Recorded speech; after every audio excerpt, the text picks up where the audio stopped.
సహాయం చేయడం జరుగుతుంది కదా. ఇప్పుడు మీరు ఇంత నమ్మిన దాన్ని మీకు ఎందుకు ఇవ్వలేదు అవకాశం? మీరు చెప్పిన వాళ్ళకి ఎందుకు రాలేదు? సరే, మేము గతంలో మీ వైటీవీతో మాట్లాడడం కూడా జరిగింది. మేము ఏమంటున్నాం అంటే, బహుశా గత 3 పర్యాలు కూడా మీకు ముందు వీడియోలో చెప్పిన, ఈ వర్గపోరుతోనే కోల్పోయినా ఈసారి ఆ వర్గపోరు ఉండదు, సామరస్యంగా ఉంటుంది, సూర్యాపేటలో ఒకటే వర్గం ఉంటుంది, మాకే టికెట్ వస్తుందని ఆశించినాం. సరే, అది కంటిన్యూషన్ అవుతూ వచ్చింది. సరే, ఏది ఏమైనా మేము నమ్ముకున్న పార్టీకి ఏనాడు ఎన్నుపోటు పడవలేదు ఈ రోజు వరకు. సరే, మాకు ఇలా జరిగిన నష్టానికి ఊరు ప్రజలకు సేవ చేసినాం. అందులోటి ఊరిలో ఉన్న మిత్రపక్షాలు కూడా అందరం కలుసుకొని ఈరోజు అభ్యర్థిని నిలబెట్టుకున్నాం, ప్రచార బాటలు పోతున్నాం. మా గెలుపు అనేది బుట్ట నిండిపోయింది ఆల్రెడీ. 13వ తారీఖు ఆల్ పార్టీ ఆధ్వర్యంలో ఏదైతే ర్యాలీ ఉంటుంది. కానీ మేము ఒక విషయం చెప్పదలుచుకున్నాం. మిత్రుల ఊరు ప్రజలారా, ఒక్కసారి ఆలోచించండి. ఇక్కడున్న 3 పార్టీల నుంచి ప్రజాప్రతినిధులు ఎన్నుకోబడిన వాళ్ళు ఉన్నారు. ఏనాడు కూడా ఎక్కడ కూడా గొడవలు పెట్టుకొని వర్గాలుగా విభజించిన దాఖలు మిత్రులారా. కొత్త పదాన్ని తీసుకొస్తున్నాడు.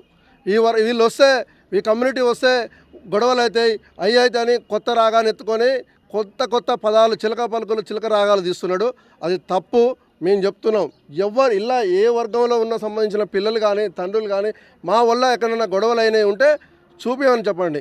రాజకీయాల కొరకు, ఈ ఒక్కరోజు రాజకీయాల కొరకు వ్యవస్థని బదనాం చేసి 10 ఏళ్ళ అధికార దాహం తీరకుండా ఇంకా గొడవలు అయితే వాళ్ళు వస్తే అది వస్తే కొత్త రాగం ఎత్తుకుని మధ్యలో గౌడ్స్ అందరూ వర్గమయ్యారు. గౌడ్స్ కొరకే గౌడ్స్ ఆయనతో నామినేషన్ అది కాదు మిత్రులారా. మేము పార్టీ జెన్యున్గా కొట్లాడినా, వాళ్ళు పార్టీ వ్యవస్థలో పనిచేసారు, సిపిఎం పార్టీలు కూడా పార్టీ వ్యవస్థలో పనిచేశారు. ఆ తర్వాత జరిగిన యొక్క సాధక బాధకాల విషయంలో మేము అందరం కలిసినాం తప్ప ఎవరి ప్రభావాలకో ఎవరు ఏదో లొంగలేదు. ఖచ్చితంగా మేము అడుగుతూ ఉన్నాం.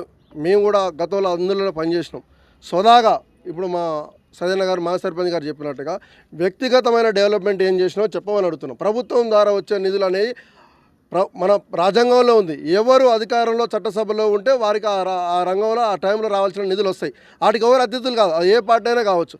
కానీ మనం ప్రజల చేత ఎన్నుకోబడినప్పుడు ప్రజలకు మనం ఏం చేసినామో చెప్పుకోమని అడుగుతున్నాం. 10 ఏళ్ళు మాకు అధికారంలో లేకున్నా మినిమం దరిదాపుగా 120 నుంచి 130 కుటుంబాలకు, చనిపోయిన పేద కుటుంబాలు ప్రతి ఇంటికి అరకింట బియ్యం, నేను అరకింట బియ్యం ఇరేగాడు పంపిణీ చేయడం జరిగింది. ఏ ఒక్క కుటుంబం పేరు పెట్టి కూడా మేము ఒక్కరోజు కూడా సోషల్ మీడియాలో వాడుకోలేదు మిత్రులారా. కనీసం పార్టీ పేరు పెట్టుకొని పార్టీ కార్యకర్తలకు కూడా ఇవ్వలేదు. వాళ్ళు ఏ పార్టీ అని కూడా చూడలేదు. 11 వాడు ప్రజలుగా, మా అన్నదమ్ములుగా, మా అక్కజల్లలుగా, మా తోడబుట్టలో చూసి సాయం చేసినాం తప్ప మేము వ్యక్తిగతమైన ప్రజల కొరకు సేవ చేయలేదు. ఈరోజు స్కూల్ కూడా గడిచిన 8 సంవత్సరాల నుంచి ప్రతి సంవత్సరం జెండా వందన 2 15 ఆగస్టులకు కూడా మేము మా పిల్లలకి మేము లేనినాడు ఆ రోజులలో 5 రూపాయలు 10 రూపాయలు వసూలు చేసి ప్రైజులు ఇచ్చేది.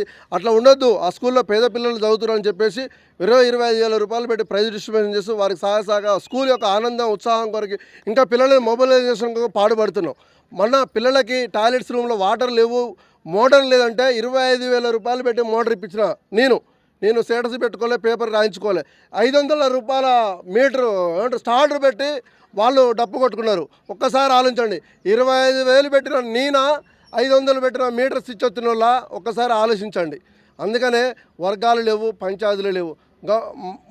మా కమ్యూనిటీలో స్విచ్ పెట్టడం కొరకు గౌడ్స్ విత్డ్రా చేసుకున్నారు, గౌడ్స్ వర్గమయ్యారు, యాదవ్స్ అట్లా అని కొత్త రాగం చేసి మా మధ్యలో విభేదాలు సృష్టించే ప్రయత్నం చేస్తుండు. గౌడ్స్ కాదు, కమ్యూనిజం కాదు, ఒక ఇండిపెండెంట్ స్వచ్ఛమైన నిజాయితీ గల కార్యకర్త, నాయకుడు అనేటువంటి గెలిస్తే ఈ 11 వార్డు ప్రజలకు కొంత సేవ చేయగలుగుతాం.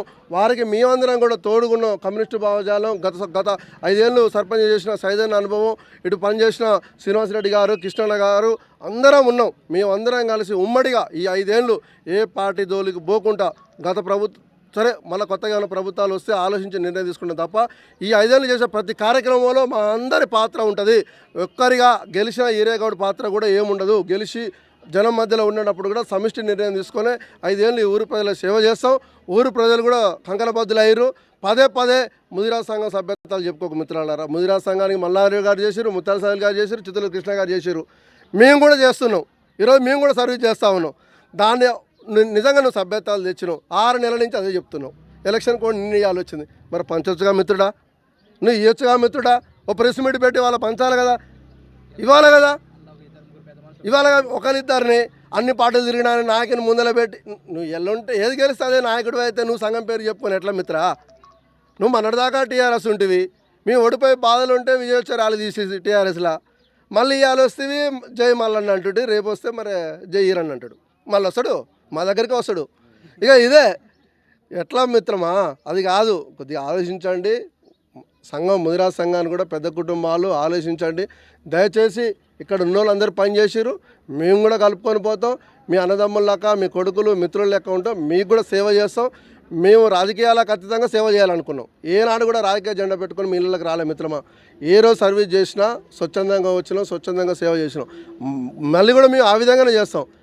ఎన్నడైనా ఒక్కరోజైనా మీకు ఆ విధంగా సేవ కనపడితే ఆలోచించండి. రాజకీయాలు వచ్చినాడు వస్తాడు. ఉదాహరణకు 2 ముచ్చట్లు చెప్తాం మిత్రమా. నేను మొన్న 26 జనవరి అయింది. గడిచిన కాలంలో తన కౌన్సిలర్ మాజీ అయ్యారు. జాతీయ పండుగ అనేది భారతదేశం అందరూ జరుపుకుంటారు. భిన్నత్వంలో ఏకత్వం, పార్టీలకు అతీతంగా. మరి స్కూల్లో ఒక కార్యక్రమం జరుగుతున్నప్పుడు 10 ఏళ్ళు వచ్చిన వ్యక్తి ఒకరోజు రాడా మిత్రమా? ఎందుకు రావట్లేడు మిత్రమా? అంటే పదవి లేకపోతే ప్రజల మధ్యలోకి రాడా? మీరు కూడా ఆలోచిస్తారు. మైనమాళ్ళంతా ప్రతి సంవత్సరం సంక్రాంతి ముగ్గుల పోటీలు పెట్టిండు. నేనే పెట్టినా, నేను ఊరికి చేస్తున్నాను. మరి మొన్న పెడితే ఎవరు వద్దన్నారు మిత్రమా? మొన్న పెడితే ఎవరు వద్దన్నారు?